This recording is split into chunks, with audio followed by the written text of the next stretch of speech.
Ya no vives bajo un rey, vives bajo un público. Antes la aprobación venía de un trono, hoy viene de likes, comentarios, invitaciones, aplausos silenciosos en cualquier story. El problema es que cuando te acostumbras a ser visto, empiezas a desaparecer cuando nadie mira. Vivimos dentro de una Matrix invisible, no de máquinas ni de códigos, sino de validación externa. Ese sistema donde tu identidad se moldea por las comparaciones, donde el yo se vuelve un reflejo de lo que los otros aprueban. Tal vez creas que estás eligiendo tu vida, pero ¿y si todo lo que llamas voluntad fuera solo el intento de agradar una mirada de la que ni siquiera sabes quién es? Este video trata del peligro silencioso de tercerizar tu alma. Y la recompensa, si te quedas hasta el final, es simple, pero poderosa. Reconquistar la soberanía de tu espíritu, no como rebeldía, sino como verdad. Entonces dime, si nadie estuviera mirando ahora, ¿seguirías siendo quien eres?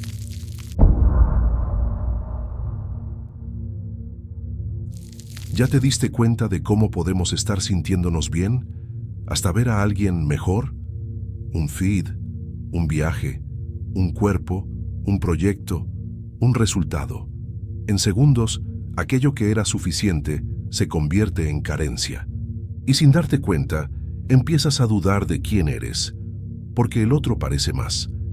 Pero esto no es solo debilidad emocional, es un mecanismo antiguo.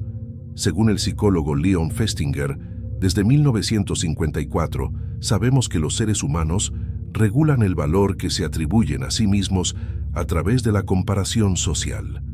Es como si nuestro sentido de identidad necesitara ser validado por contraste. Soy bueno. ¿En comparación con quién? El problema es que hoy eso se volvió una prisión brillante. Antes te comparabas con el vecino, ahora con el mundo entero al mismo tiempo. Y lo peor, comparas tu vida real con la versión editada, iluminada y filtrada de la vida de los demás. Este tipo de comparación no te hace crecer. Te coloca en posición de deuda. Siempre hay alguien más bonito, más productivo, más iluminado, más rico, más delgado, más espiritual. Y sin darte cuenta, empiezas a medir tu valor por likes, por métricas, por relevancia. Tu alma se vuelve un KPI. Empiezas a desear no lo que te nutre, sino lo que impresiona. A hacer no lo que te expande, sino lo que funciona. A vivir no lo que es verdadero, sino lo que es aplaudido. Y todo eso porque olvidaste una verdad simple, pero poderosa. La comparación es el lugar donde el alma se pierde intentando demostrarse.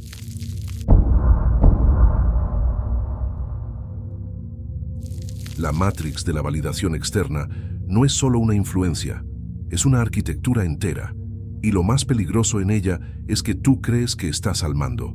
Pero quien manda reacciona más de lo que decide. Esta Matrix no usa cables ni algoritmos, usa tu miedo a no ser suficiente, te susurra. Solo eres real cuando te ven, y entonces nace el yo tercerizado, ese que solo se siente entero cuando recibe aprobación. ¿Ya notaste que publicamos no para comunicar, sino para probar que estamos vivos? Es como si cada foto, cada texto, cada idea necesitara un sello invisible.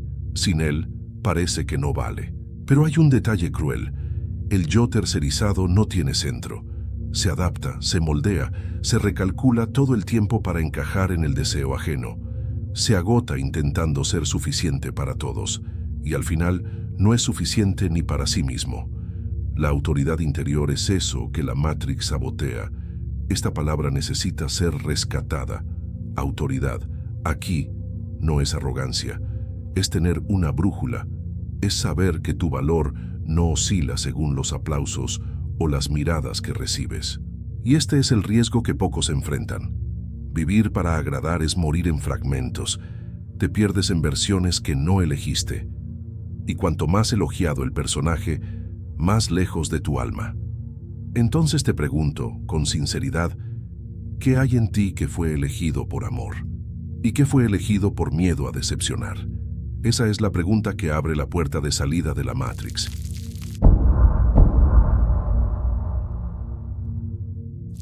Carl Gustav Jung, psiquiatra suizo, y uno de los mayores pensadores del siglo XX, observó un fenómeno profundo en su obra El yo y el inconsciente. El peligro no está en ser diferentes, sino en ser absorbidos.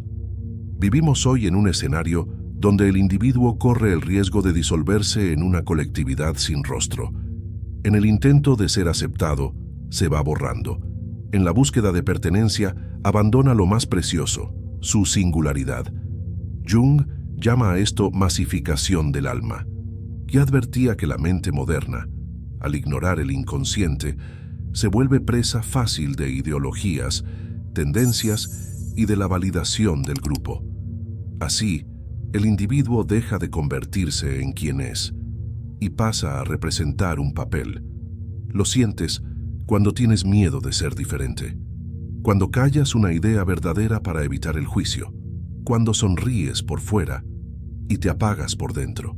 La respuesta de Jung a este escenario es la individuación, un proceso arduo, simbólico, en el que el ser humano deja de ser un reflejo de los demás para convertirse en una expresión de su propio núcleo.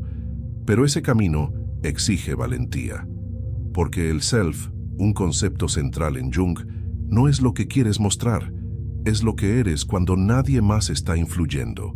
Es el centro psíquico y espiritual de tu existencia, y si nunca lo encuentras, vives rehén de lo que los demás proyectan. Jung decía, el privilegio de una vida es llegar a ser quien realmente eres, pero no puedes convertirte en alguien verdadero, viviendo en una vitrina. La Matrix de la validación secuestra el self. Ofrece aplauso a cambio de adaptación, ofrece pertenencia a cambio de conformidad. Y poco a poco vas abandonando tus propios símbolos, tus propios ritmos, tu propio lenguaje interior. Pero sin símbolos, el alma se enferma. Sin conexión con el self, el individuo pierde dirección. No se trata de buscar una esencia perfecta, sino de rescatar el hilo interno que te atraviesa incluso cuando el mundo se calla. Y por eso te pregunto, ¿todavía oyes tu propia voz en medio del ruido del mundo?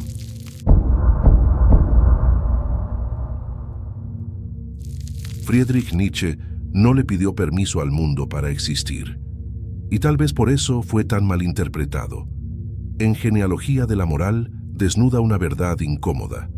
La mayoría de las personas prefiere ser aceptada antes que ser libre. La libertad asusta. La aceptación reconforta. Y es en ese reconforte donde nace la moral del rebaño. Un tipo de comportamiento donde lo correcto y lo incorrecto no vienen de la conciencia, sino del consenso. Nietzsche advierte, todo lo que se hace por amor al aplauso ya perdió su fuerza creadora. En el fondo queremos aprobación, pero el problema es cuando el aplauso se convierte en correa. Empiezas a moldearte, a borrarte, a recortarte, no para evolucionar, sino para agradar. ¿Y qué queda? Un yo domesticado. Vivimos tiempos en los que la frase «sé tú mismo» la dice todo el mundo, siempre que seas el tipo correcto de tú. Nietzsche llamaba a eso resentimiento moral, cuando el deseo de aprobación esconde un miedo profundo a ser rechazado. ¿Te reconoces? Cuando dudas en publicar una opinión verdadera, cuando recalculas tu lenguaje para ser aceptable, cuando conviertes tu verdad en una actuación porque el público puede abuchearte. En ese proceso no te transformas, te adaptas, y demasiada adaptación mata la autenticidad. Nietzsche propone otra postura, la del espíritu libre, aquel que tiene el coraje de sostener su propia visión del mundo, aunque eso le cueste pertenencia. No quiere seguidores, quiere creadores de valores, pero crear tus propios valores exige soledad, exige sostener la incomodidad, y por eso tantos prefieren el rebaño, prefieren repetir lo que ya es aplaudido. Salir de la Matrix es, en parte, esto, soportar el silencio de la desaprobación, dejar de agradar para empezar a existir de verdad. Entonces dime, ¿quieres la paz del rebaño o la libertad del creador?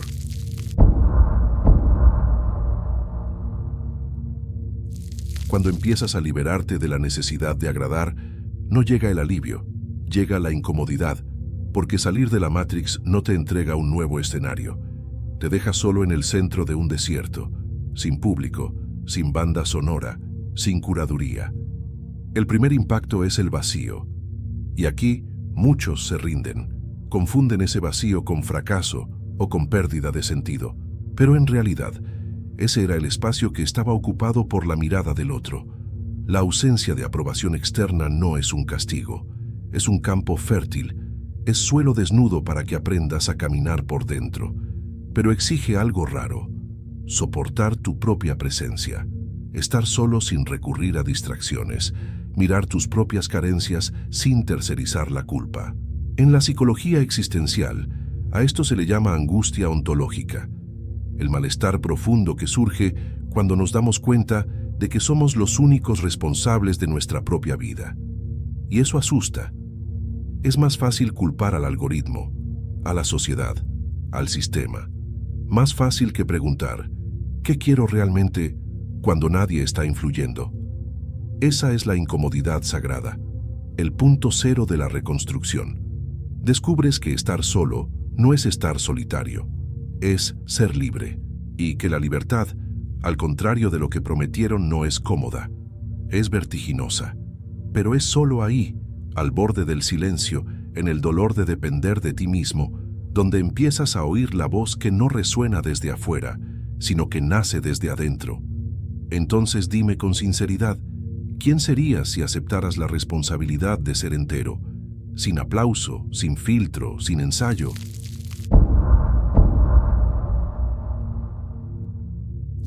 Imagina una vida en la que ya no necesitas explicarte, ni justificarte, en la que tu presencia ya lleva sentido, incluso en silencio.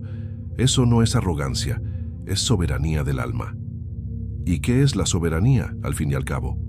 Es cuando la autoridad que antes tercerizabas al mundo, a la opinión, al número, al aplauso, regresa al centro de tu ser. Es cuando dejas de ser un reflejo y te conviertes en fuente. La psicología moderna ya se dio cuenta de eso. La teoría de la autodeterminación, por ejemplo, muestra que 3 pilares sostienen nuestro bienestar: autonomía, competencia y vínculo. Pero todo empieza con la autonomía, la libertad de actuar en alineación con tus propios valores, sin depender de validación externa. Cuando la autoridad vuelve hacia adentro, todo cambia. Dejas de hacer las cosas porque pueden funcionar y empiezas a hacerlas porque tienen sentido. Soportas la incomodidad del desacuerdo, porque ya no necesitas que todos te entiendan para sentirte entero. Dejas de mendigar espejos, porque ya tienes una visión clara dentro de ti. Y sucede algo casi mágico: lo que haces empieza a vibrar verdad. Porque cuando el alma está al mando, las palabras ganan peso, el silencio gana presencia, las acciones tienen raíz. Pero ese lugar solo es accesible después de la caída, después del colapso de la performance, después de la soledad del desierto. Por eso, la soberanía no viene con la fama, nace en lo invisible, en esos momentos en los que eliges lo que nadie aplaude. Y aún así, sabes que hiciste lo correcto.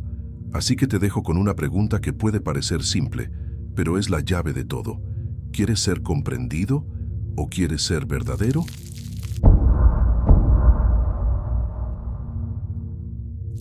Llegamos a la parte más delicada del viaje, porque salir de la Matrix de la validación externa no es apretar un botón, es reconocer, con honestidad, dónde todavía estamos atrapados. Por eso, quiero ofrecerte 3 espejos simbólicos. No traen respuestas, pero pueden revelar lo que aún no has visto en ti. 1. El espejo del número. Te sientes bien, hasta mirar el resultado. Vistas, seguidores, elogios, y de pronto tu autoestima sube o baja con la gráfica.